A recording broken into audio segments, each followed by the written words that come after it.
Imagine a misty English dawn, the year 1066. The air is thick with anticipation.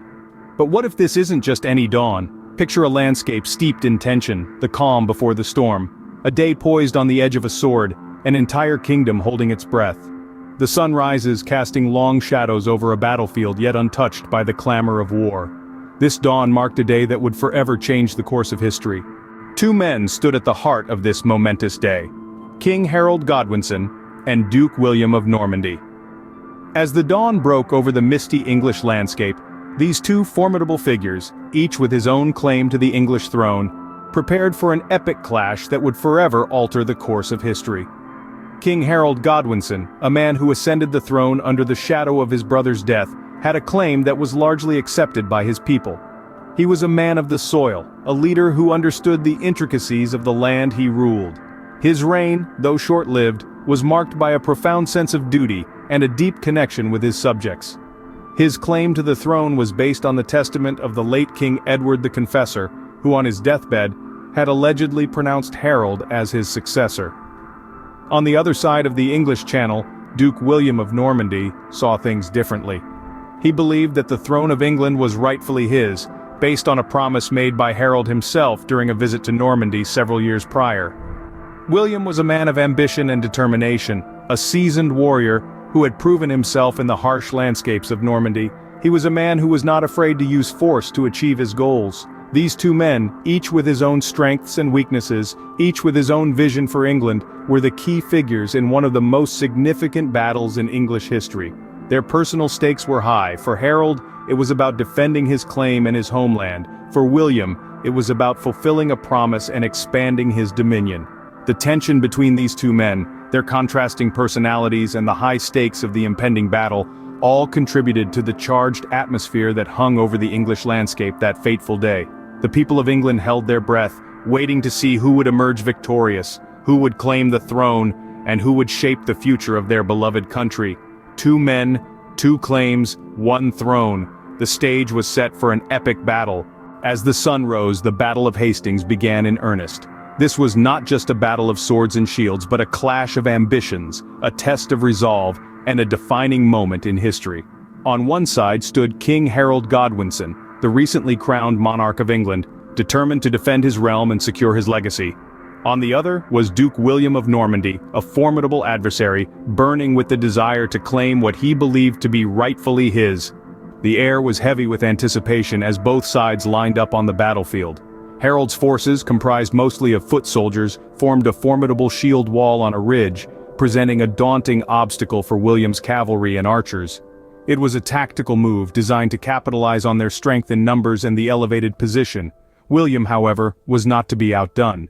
He countered with a series of feigned retreats, luring sections of the English forces away from their solid formation and then turning on them with devastating effect. It was a risky strategy, but one that showed William's cunning and audacity. The battle raged on for hours, a brutal ballet of steel, sweat, and blood. Each side fought with all they had, knowing the stakes were higher than personal glory or pride. This was a fight for the future of England, a battle that would shape the course of history.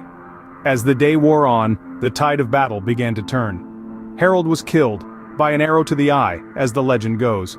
And with his death, the English resistance crumbled. William's forces swept through the disarrayed English ranks, sealing their victory and forever changing the face of England. The battle was fierce, brutal, and ultimately decisive.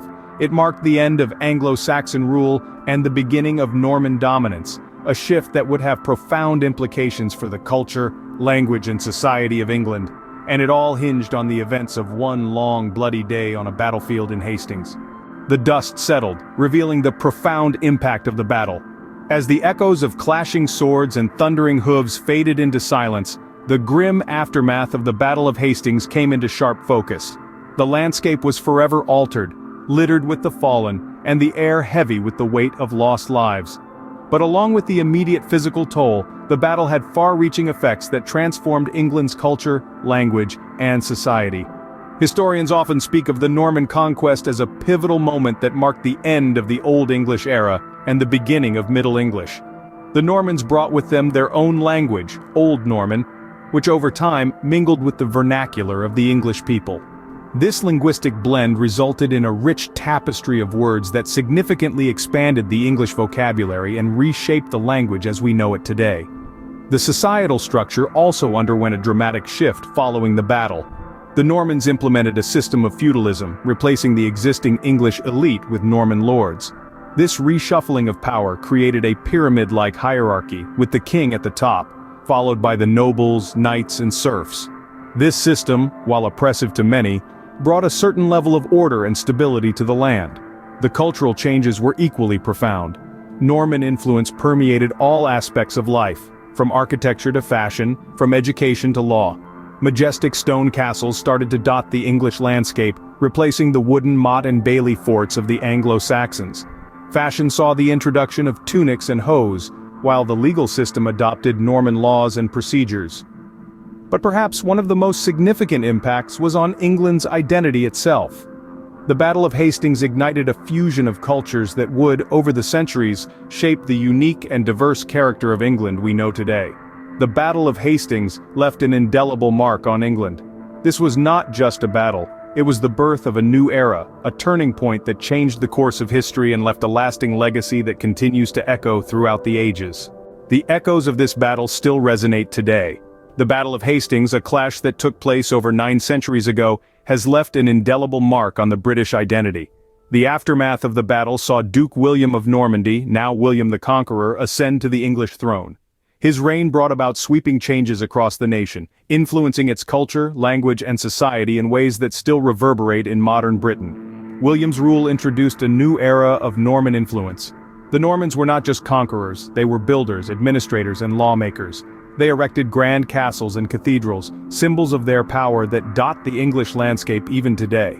These architectural marvels were not just fortresses or places of worship. They were statements, declarations of a new order, a new culture that was here to stay. The Norman conquest also had a profound impact on the English language.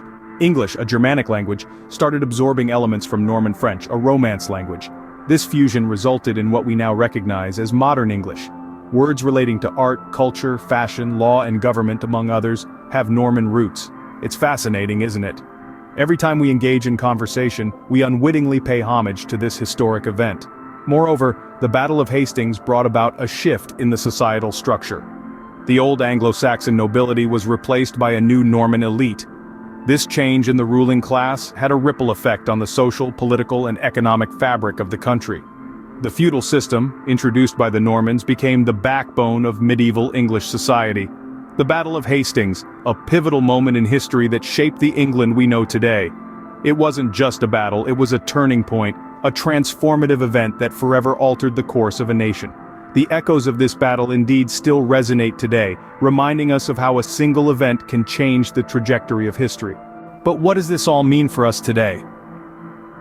As we delve into the depths of history, we find ourselves standing on the precipice of the past, peering into the abyss of what once was. It's easy to get lost in the grandeur of battles fought and kingdoms won, yet the echoes of these events reverberate through time, shaping the world we inhabit today. The Battle of Hastings, for instance, was not merely a clash of swords and shields. It was a pivotal moment in history that forever altered the course of a nation. The Norman conquest didn't just change who sat on the English throne, it influenced the language, culture, and societal norms of an entire people. As we walk through the modern-day battlefield, we don't just see a grassy plain or crumbling ruins, we see a testament to a time where the fate of a kingdom hung in the balance. The remnants of this battlefield serve as a poignant reminder of the resilience of human spirit, the relentless pursuit of power, and the enduring impact of our collective past. Every stone, every blade of grass, is infused with stories of courage, ambition, and determination. They whisper tales of a time long gone, yet their influence can be felt in the very fabric of our present society. As we stand on this battlefield, we are reminded of how history shapes our present and influences our future. We are, after all, the products of the past, living in the present, shaping the future.